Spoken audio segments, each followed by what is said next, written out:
This is Joe Castello's WFO Radio Ignition, covering everything that has wheels, an engine, and a driver. The reason I race is to get the chicks. You know what I mean? NASCAR, IndyCar, Formula One, sports cars, and NHRA drag racing. Hey guys, just want to let you know, WFO rocks. WFO Radio is total motorsports. It's just so cool. Fasten your seatbelts, fire up the ignition, and drop the hammer. Yeah, let's do it. Now, here's your host, Joe Castello. WFO Radio Ignition. That's right, folks. Don't get scared. Joe will be here shortly, but I am manning the ship here and flying the aircraft today, and I will be bringing Joe on shortly as he is in his regular Monday traveling schedule. But we will always do our part to do as much as we can to bring you guys a show no matter what is going on. So without any further ado, I bring you the great Joe Castello. Hey, that was pretty good. Nice intro. Thank you very much, Giovanni, in Miami. And I am in Johnson City, Tennessee, everybody, for the penultimate time of the 2019 season. And unfortunately, unable to get back to the studio. And so this is one of those WFO travel shows. But I met so many WFO radio listeners out there at Route 66 Raceway this past weekend who mentioned several things that were just like, yes, do the long shows. We love the long shows. But loving the fact that even when we're on the road, we put together something. Now, there will be a time where I am back and off the road and able to get together and do these shows. And even this week, for instance, like who knows what may or may not happen. NHRA Nitro is definitely happening. I can tell you that.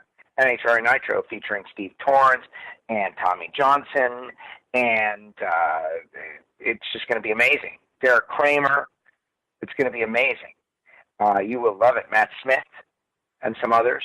Jason Logan from Team Mellow Yellow. But what has happened in the past few weeks is it's been just very challenging to put together the program.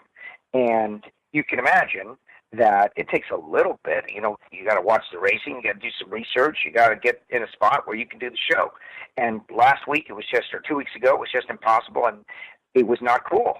I did not like that the NHRA Nitro audience did not get a show. It wasn't good.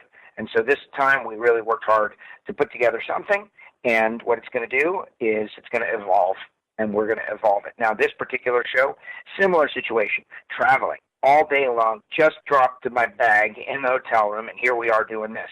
So obviously Kyle Busch won the Cup Series race, 55th win of his career, and by reading press releases, you know, he kind of dominated, certainly the last 21 laps of the race, but in-depth analysis isn't going to happen.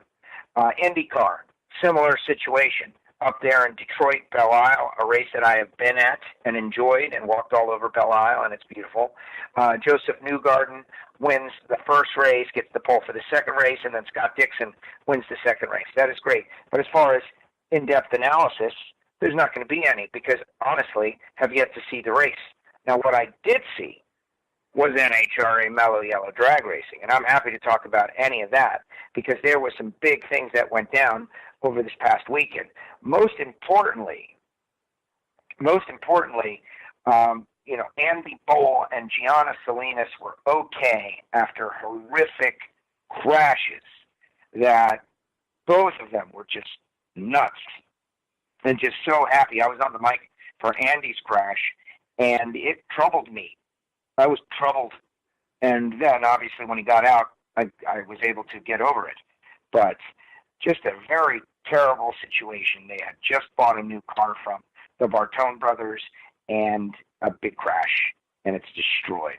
And I don't know what to say. And just the emotional moments of that incident, going to see him afterwards, going to find his pit, others were there, seeing the way everyone was affected, was really a tough deal. Now, it's part of racing, but to get to experience and see that moment, I'm just so happy he's okay. And then the next day, Gianna Salinas, who is Mike Salinas' daughter, and Mike is a good guy, and his family's involved in drag racing. And, you know, Pro Stock motorcycles are they're a beast.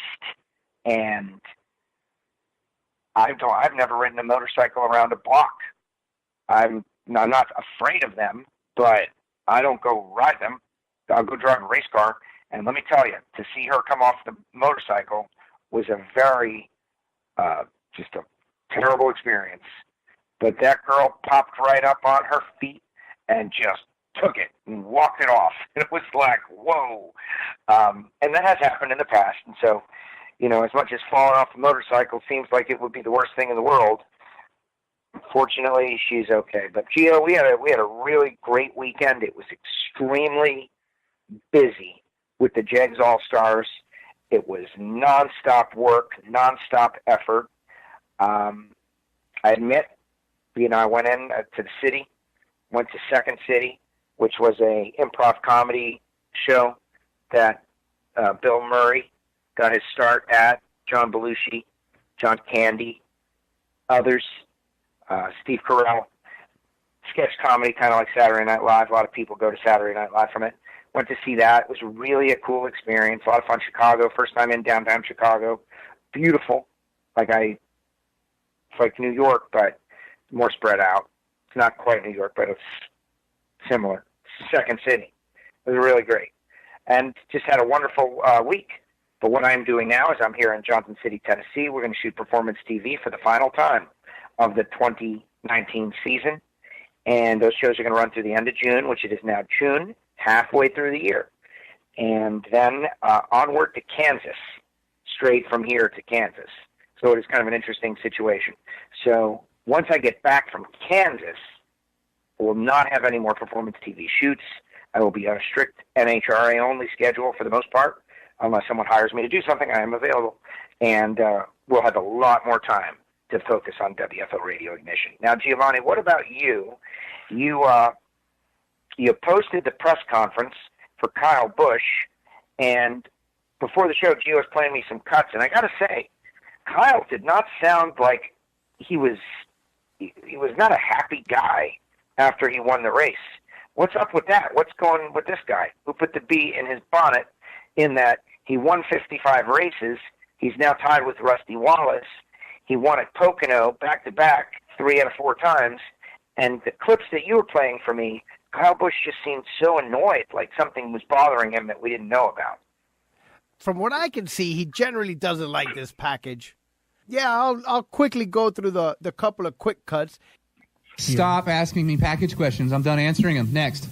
Very, right. And that well, was I can imagine it would be annoying. If you, yeah, for those that got to hear the post-race media center conference that we post, that was really only the second question that someone asked. They asked him about the package, and he responded, and then the second guy asked a question, and that was Kyle's response. Stop asking me package questions. I'm done answering them. I think we talk about packages too much. Next. I think we talk about packages too much. Next. Even his whole press conference, I felt he was a little bit annoyed and ornery when, yeah, we know he doesn't like this package, and I'm sure it's probably terrible for the drivers, but he keeps winning with it, so how upset can he really be? Right, exactly. And why is he's angry? Like you could hear in his voice was not normal. He was accelerated speed.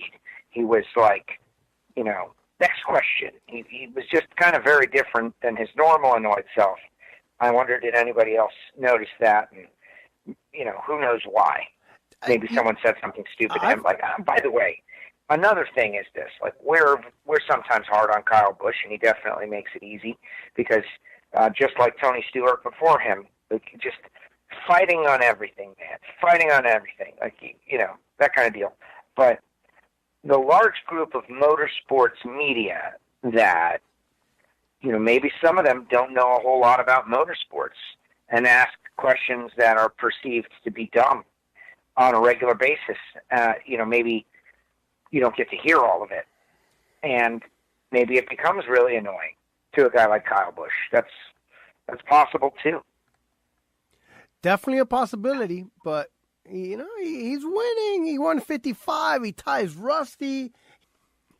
it's a big number, 55, tying Rusty. He's now right behind Dale Earnhardt. Like, that's crazy. But also, that having been said, 26 races or so to get to Dale Earnhardt. How many is it? Well, no, 21 races. 21 races.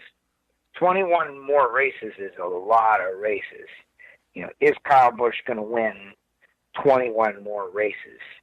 He's winning, he's got 4 already this year. So, if he gets past Dale Sr., I think that will, be a great career for Kyle Busch. And it could happen. Will it happen? Maybe, maybe not. But it could happen, and, it is what it is. I think you're going to see the crop of drivers that we are coming up with, that we came up with. I think most of them, many of them, will end up maybe between Rusty and Dale, between 76 and 55, because that is a pretty big gap. Yeah, I was actually, when I looked at the numbers, was a little surprised that there is actually, there is no one between Rusty and Dale. Yeah, exactly. But everyone ahead of Kyle is a Hall of Fame driver, as Kyle will no doubt one day be. But 55 is very impressive, by the way. Very impressive. I think it's the 4th youngest to get to that number. You want to guess who the first 3 are? What's that? 4th youngest to get to 55. Okay. The youngest is Jeff Gordon. Okay. And Jimmy Johnson. Okay. One more. And Richard Petty. Yeah, there you go. Those are the 3. Oh, there it is. Look at me, man. I still know stuff about NASCAR. Yeah, Richard Petty and Jeff were 29 when they got to 55. Jimmy Johnson was 33, and Kyle is 34 this year. David Pearson was also 34 when he got to 55. But Kyle, I guess, was a few days younger on the calendar. Interesting. Muy interesante. Well, whatever. Look, the thing is, we just don't know. While 21 more to get to Dale seems like, considering that he's got 55, and I believe I saw somewhere that he's, since 2010 till now, like in the last decade, he's won 39 races. And look at Jimmy Johnson, where 3 years ago we would have said no doubt he's going to get to 100. Well, he's been stuck now for 2 years at the same number, at 86, I believe is what he's at, right? I'll confirm in a second. He may not pass Jeff Gordon when all is said and done. Absolutely, and that's the thing that we just don't know is Joe Gibbs Racing going to be able, going to go through a couple of years of a dry spell, and so while it does seem right now that Kyle Busch is a lock to get possibly even to 100, these are these things that you kind of have to wait and see. Well, we shall see. Certainly so. Also this weekend, the Jegs All-Stars Division 2 did not win. Division 4 won, but they did it in a great way. They dominated.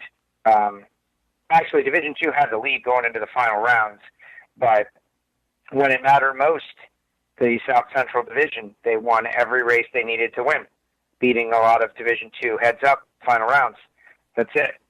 And when you get a chance to win a race to win a championship, and you do, then you deserve it. So great stuff there. Now, obviously, I will be in Kansas this weekend, going straight from here to Kansas. So, Giovanni, what's the status on your personal motorsports calendar? What are you going to be able to log in and watch? What are you going to be able to get up to speed with? This weekend? Yeah. Oh, I have no idea. I'm going to be traveling next week, so I don't know how much time I will have in front of the television set on Sunday. Are you going to Skype in? Are you going to do a show from Skype? That's right. You got a big thing that you're doing. Probably, yeah. I mean, if you signal me when the show's going to be on or what's going on, I'm sure that I will be able to, to reach out the same way you are right now, probably. Listen, here's the thing. Hopefully the audience, we could do like Formula One and do a summer break. We could do that. I don't think that's good. I think what's better is to get on and do the show, whatever the show is. And of course, we've got these great people supporting the NHRA Nitro show, like Frank Hawley's Drag Racing School and the Dragster Adventure.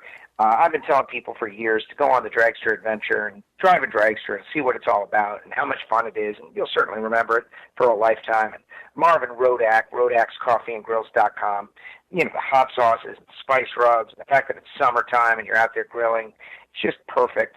And Marvin Rodak's got all these tools and tips, and he'll be down there at Big D, Dallas later on this year. It's going to be great. And, of course, samtech.edu. Hopefully all you guys, when the NHRA Nitro didn't show up, or when Ignition is abbreviated like this one, and you're looking for more content, you should be logged on and checking out the Factory Stock podcast, because that thing is going great. It has been just adopted by all the racers, and it's pretty cool. It's special how everyone is getting behind it. So Factory Stock Podcast, you can get it on Spotify. You can get it, WFO on Spotify. You can get it on Apple Podcasts, but definitely get samtech.edu, Factory Stock Podcast. And frankly, Brian from samtech.edu, we've been talking a lot about what they do. And for you young people out there, if you're young in your life, you can definitely become a high-performance engine builder, machinist in general, CNC machinist. Thanks to the education that Samtech can provide. That is a big, big deal. Plus, they do job placement. MagicDry.com, MagicDryUS.com is going to be great. And this weekend, I'm, blown away because we're going to Kansas, home of the Evel Knievel Museum. Scott Palmer is going to be running an Evel Knievel Museum paint scheme on his dragster. And Scott Palmer told me they're going to try to do something, and I don't want to betray his trust, but it's going to be amazing if they can pull it off. And watch the social media, watch the web. And Scott talked about it last week on NHRA Nitro. But the bottom line is, Magic Dry, if you got a factory, if you got a shop, MagicDryUS.com. If you got a cat, get CatSpotLitter.com. Great stuff.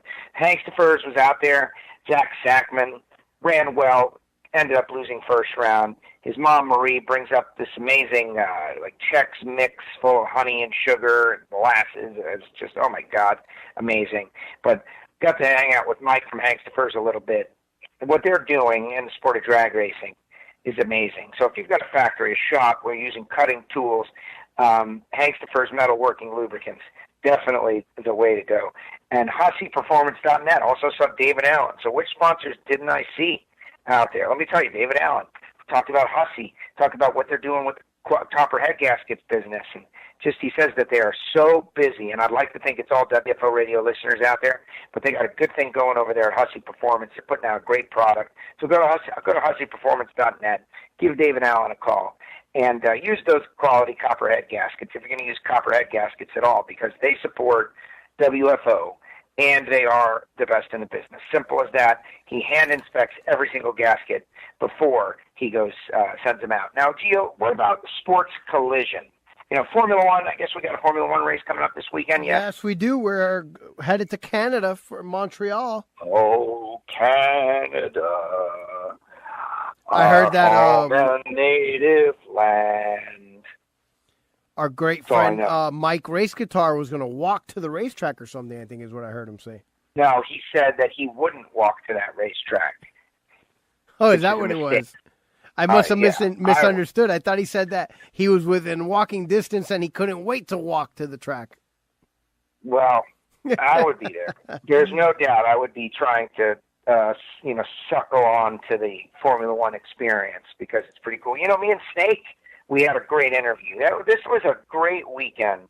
It's just, the full debrief is so challenging. Did so many things. But last week, Don the Snake Prudhomme, who is referred to on common circles as Snake, tweeted out a photograph of the Army car in Europe, and Niki Lauda, who we were on the air when Niki Lauda passed away, or was announced at least, he tweeted out a picture of Niki Lauda checking out the Army car. So I found it to be intriguing. Why was the Army car in Europe, right? So Snake showed up at the race this weekend. So I sent the Sunoco guys the picture, and we put the picture up on the Sunoco Vision, and I asked him to explain what happened.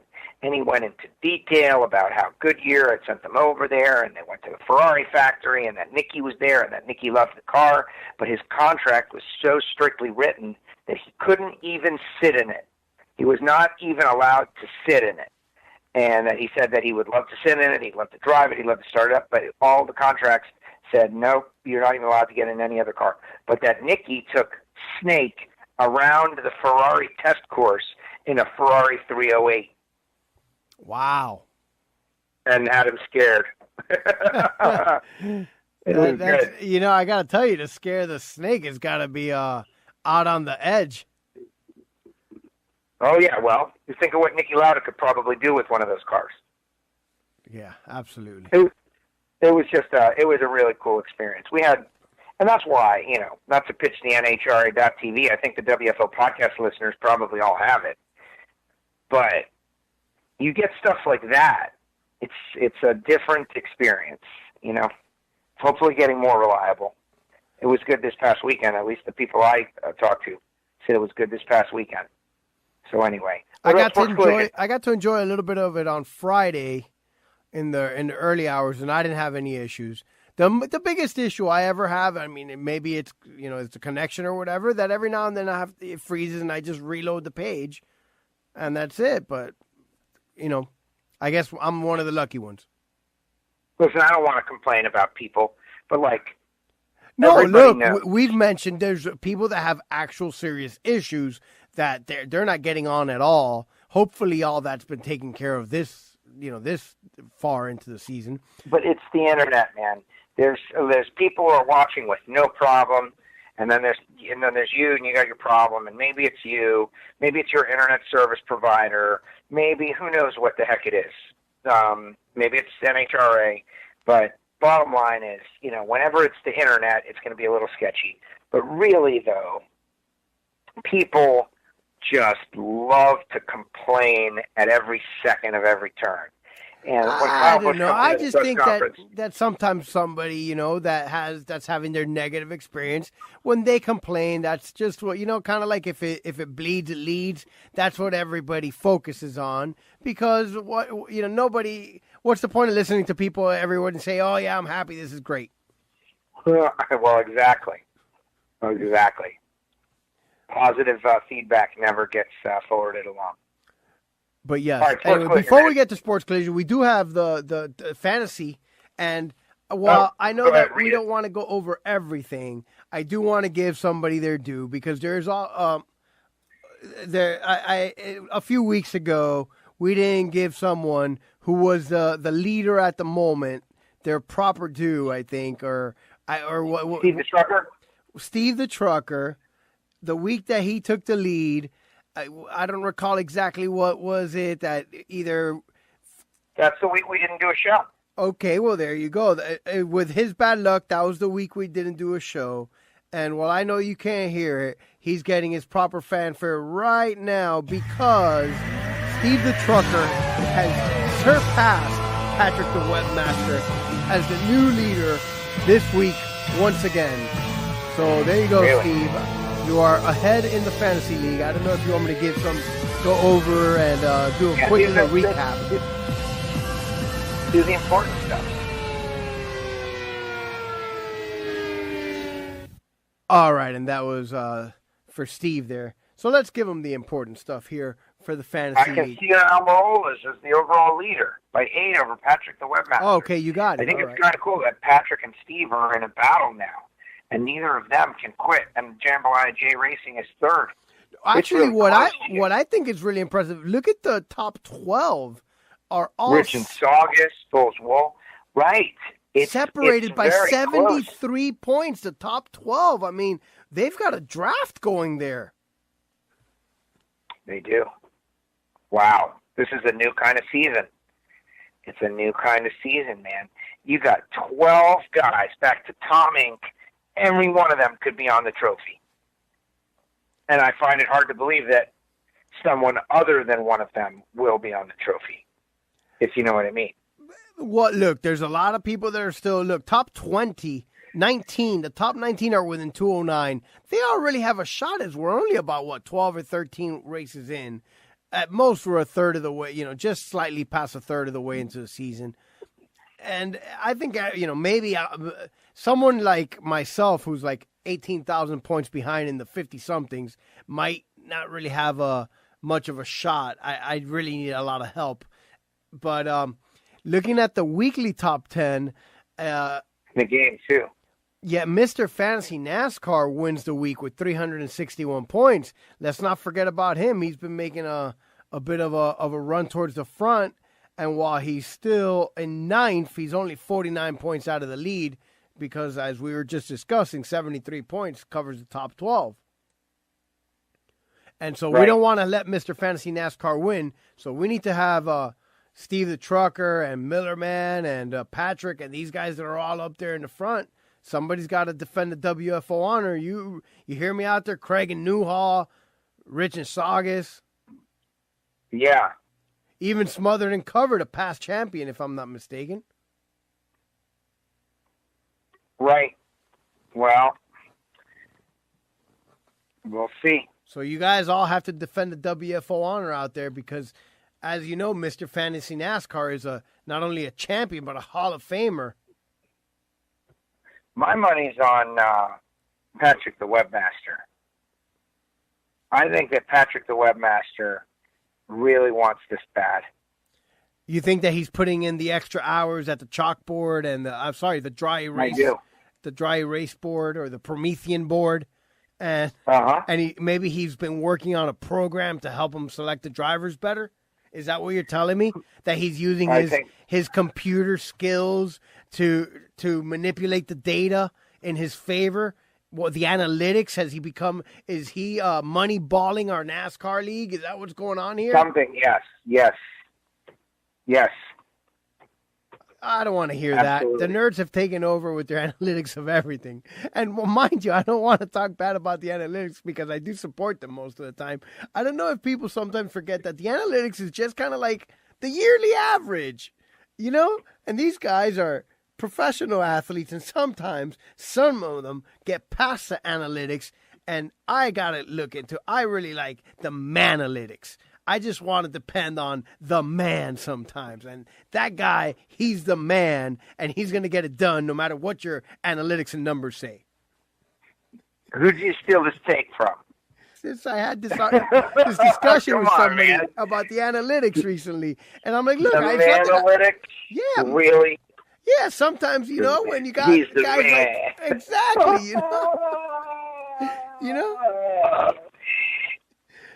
Anyway, yeah, well, that was my analytical spiel right there. That's it. Oh, thank you very much. All right, what about? Thank you very much. Are we done with the fantasy league? I think so. We said the important stuff. Mr. Fantasy NASCAR won the week, and Steve the Trucker is back in the lead, and we're giving him his proper due. Giving him his proper due. Excellent work there. And the rest of you can expect your name to be called and more often. And win or do something. Go up the charts and we'll give you your proper due. Here, I'll know what to do. Most points, I said that Mr. Fantasy NASCAR. Biggest gainer, Millerman 2. And the biggest loser, oh my goodness, Black Ice. Where have you been, Black Ice? You're like me. You're lounging in the rear this year. Throwing in the towel. I haven't thrown in the towel. It's just, even when I try. SportsCollision. Yeah. Baseball is, it's on the draft has been going on this evening as we're going on. And now while the baseball draft is nothing like the NFL draft because it's very difficult to get inspired about guys that aren't going to be up in the big leagues for at best 3 or 4 years. But, but they're doing their best. At least the draft is on MLB Network and it's live and all that. So way to go, baseball, trying to, get people interested in the young guys. If you really want to get them interested in the young guys need to be up in the majors within 1 to 2 years so that people kind of like the college, you get to know them in college football. You get to know them. And then by the time they get to the NFL, we see them play as rookies and they're kind of stars. And I think that's one thing that can probably help baseball get. They're not good enough. Are they not good enough? Part of it is not good enough. Part of it is that that a lot of these guys are, straight out of high school. And then the other part is that when they are good enough, they keep them over there, for an extra 6 months or a year unnecessarily just to have that control like they did with Vladdy Guerrero and Chris Bryant and all the stars that they've done that to recently. But I don't know. I think eventually now when they work on that new labor agreement, hopefully they'll address some of these issues. But the regular games are on, and the Yanks have been playing great. They're still in first place with their what I would call their B team, sort of.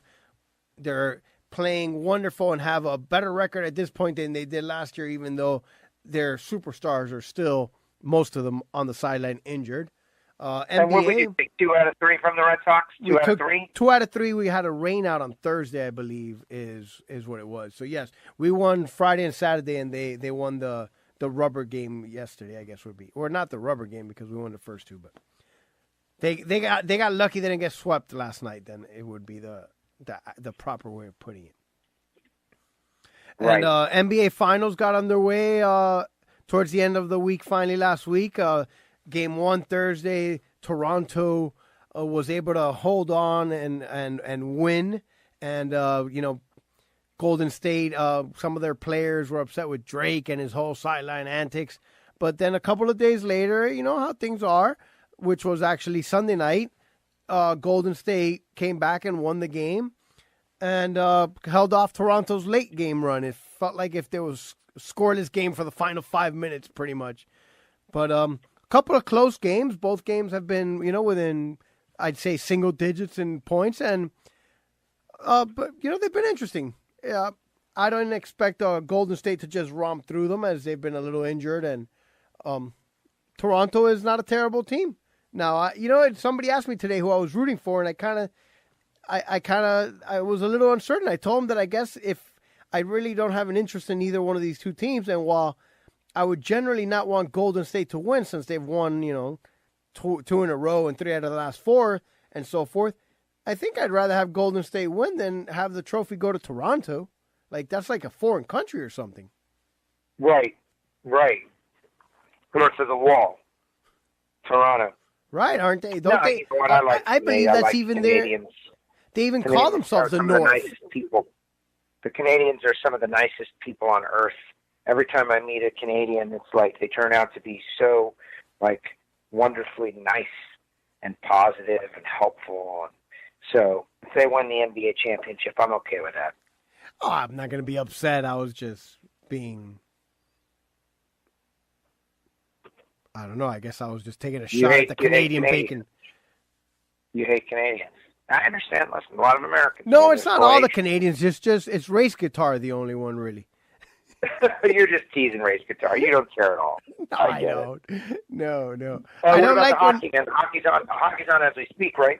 The hockey's on as we speak. They are also in the finals, and I believe they're playing game 4 tonight, and it's 2-1 Boston in the series, and they are tied at 2 at the end of 2 in today's game. So they split the first 2 games in Boston, and then Boston won the game 3 in St. Louis, and today is game 4 in St. Louis. So I kind of, I don't really know enough. I believe the Bruins are supposed to be the superior team, but, this is hockey and anything can happen. I wouldn't be shocked if St. Louis wins tonight and they go back to the series in game 5 tied at 2, which is the way a lot of these final series tend to go because you got the best 2 teams on each side. How about that? Absolutely. Well, all right, brother. What else we got? I think that's hockey, that's basketball, that's baseball.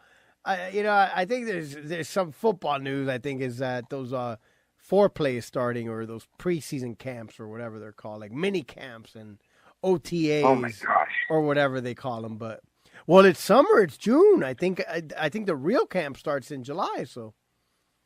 I am very content with baseball season. I'm enjoying a lot of baseball season. You know who I met? Was it Scott Spezio? Oh, I was going to say Scott Brocious, but yes, it was Spezio. I saw a picture of you with Spezio. Yeah. I didn't recognize him at first because, I'm not going to call anybody out, but it looked like he dyed his hair all black. The last time I saw him, his hair was... Do you think? Come on, man. Look, I'm just saying, it looked like the guy might have, It looked like the guy took a Sharpie and drew on a goatee. But everybody said he was really nice. He was super nice. He was like, he's got 2 giant World Series rings with 2 teams, right? St. Louis and Anaheim. And, he's a big guy, man. Big guy. Came out to the track a couple days, loved it, super friendly. It was awesome. I met him and Mr. Nick Pinchuk, who is the CEO of Snap-on and is on with Kramer on Mad Money all the time. Really cool stuff, man. Really great event. No, that was awesome. I did see that. Yeah. But yeah, so I think that was the gist of what was going on in the regular sports world. And I guess just to touch up, F1 is in Canada this weekend. NHRA, you're going to Kansas. NASCAR will be at Michigan. And Indy is running again back-to-back this week. They are in Texas. Oh, there you go. So we'll have plenty to discuss next week. Excellent. As I will be coming to you from an unknown location throughout the country somewhere. I will be, exactly, the roles will be reversed. I will be in the WFO radio studios. This will not be happening on a Monday. It will be happening later on in the week. And we will get Giovanni via Skype from somewhere. Maybe he'll be hanging out on Fisherman's Wharf with those seals. Maybe he'll be behind bars trying to escape from Alcatraz. You who idiot. knows? You killed it. Like, how are we going to play Guess Where Gio's at if you just told everybody, all the landmarks of where I may or may not be? I'm not saying where you're going to be. I'm just giving them things that might happen. Like maybe you'll be going down Lombard Street. Right, but I'm not going to tell them where exactly you're going to be. That's right. Maybe I'll be crossing the Golden Gate Bridge. Right. Dude, don't tell them that you're going to be in Oakland. I'm kidding. That would be the other Bay Bridge. Yes. Did you see the new Oakland Stadium that they're going to build? The for basketball or for baseball? Baseball. I saw the rendering of something that they want to build. I don't know that they're actually, is that actual, like already, like they're going to break ground and actual building? They've jumped through, they need more hoops to jump through, but they've jumped through several hoops already successfully, and it's looking like it's going to happen. It's pretty neat rendering, man. Well, pretty neat. Yeah, it definitely does look, it looks great. And, I don't want to get into the politics of how they pay for these things, but when they do build these nice stadiums, they are wonderful. Well, privately financed. Wow. That's the big thing about it. Privately financed? The Oakland A's are supposed to be broke all the time. The other day, it's not going to be privately financed by them. Some other people are stepping up. Oh, I see. All right. It's economic development. I saw them discussing it after the Yankees went off the air on MLB Network the other day. The A's game came on, and they had a representative from the team, talking about it, showing the renderings, and it was, they sit in for an inning or two, and in between the play-by-play, an interview is conducted. And they peppered him with all these questions, and it's not publicly financed, it's privately financed, and it's going to create, 6,000 permanent jobs, not like little minimum wage jobs either, because they think it's going to, the whole area is going to create, they're going to create an area, like an entertainment zone. They're going to have they called it a lagonda or something, a gondola that you can go across the river to over there and just different stuff. But anyway, in Oakland, when we talk about the place that you're going that will not be named because we want everybody to guess, Oakland is right across. How can one place be so rich and the other place be poor and not have any money? It doesn't make any sense to me. Well, the basketball team is getting a new arena down the street from where their current one is now too. So, and they play in Oakland. Team in Oakland. Yeah, the Golden State Warriors. They're in the finals. Okay. Did we That have a makes bad sense. connection, or you don't hear me? No, I hear you. Yeah, the Golden State Warriors play literally right now. Their stadium is In across Oakland. the parking lot from the Oakland A's stadium. Why didn't that connect? Why didn't I connect with that? Currently, as Well, I know guess what? that Maybe they're going to that's it. move. But Maybe this is going to be the baseball stadium that the Golden State Warriors built because of their great success, man. could be. Best team in basketball. Well, has Who been knows? for the last few years. I believe it's 5 finals in a row. That hasn't happened since like the Celtics or something. Yeah, it's been a long time. All right, final thoughts. I don't know. I guess it was a pretty good weekend of racing. The usual stuff. I'm glad that you were able to get out there and have fun at the racetrack. So you got back-to-back races. Is that what's going on? Is that what I understood from listening to you? Yeah, I went from Chicago to Tennessee. No, And I I'm going know straight that from what Tennessee. you're doing in between, but right, there's back-to-back Topeka. race weekends. There's no open for NHRA. 4 in a this weekend. row. 4 in a row. Oh, it's the Then summer. It's back- June if you're doing 4 in a row. 4 in a row. We just finished the first of 4 in a row. And the first 2 of 4 in a row, I'm going to directly without going home, which is, not complaining or anything, but it's a little bit challenging. And there's a whole bunch of travel nightmare stuff I don't even want to let you guys in behind the scenes about because it's just annoying. But you'll know this. I'll be in a laundromat somewhere in the mountains of Tennessee at some point. So if I don't come back, that's where I was lost. Coin Somewhere in laundry. Coin laundry. Coin laundry. Yeah. Go get your roll of quarters. I will record a segment from the coin laundry somewhere in Tennessee. But, what we're doing is we're going from Chicago to Topeka back to Bristol. So I'm going to be back in Bristol in 2 weeks, back here, but just not for the television show. I'll be back for NHRA. It's going to be a different reason to be in Bristol. You should have And just then we're stayed there. going to just live here forever.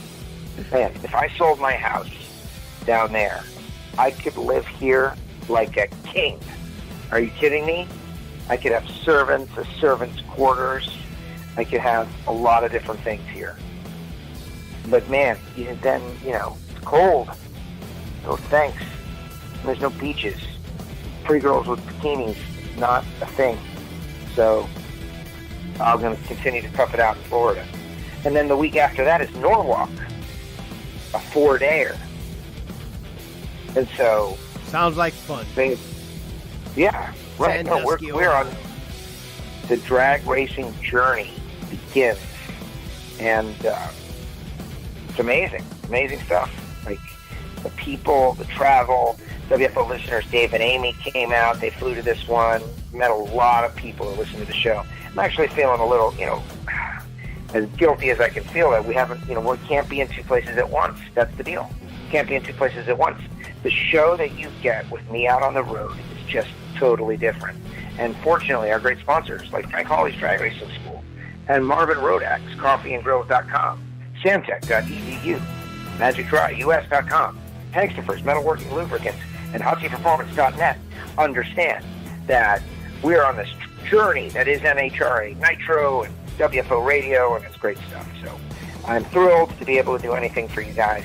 And follow along on Twitter because all kinds of good stuff is happening during the week, to say the least. And some bad stuff, too. How about everybody going red? All the red lights. This is crazy. And we do have an NHRA Nitro show. Steve Torrance, Tommy Johnson, Matt Smith, Derek Kramer, Bobby Hill, all going to be on the show. So check it out. All right, Gio, wrap it up. All right. Well, there you have it. That is all we've got for this wonderful edition of Ignition. We hope that everyone enjoys the races this weekend, and we'll catch up with you next week. WFO.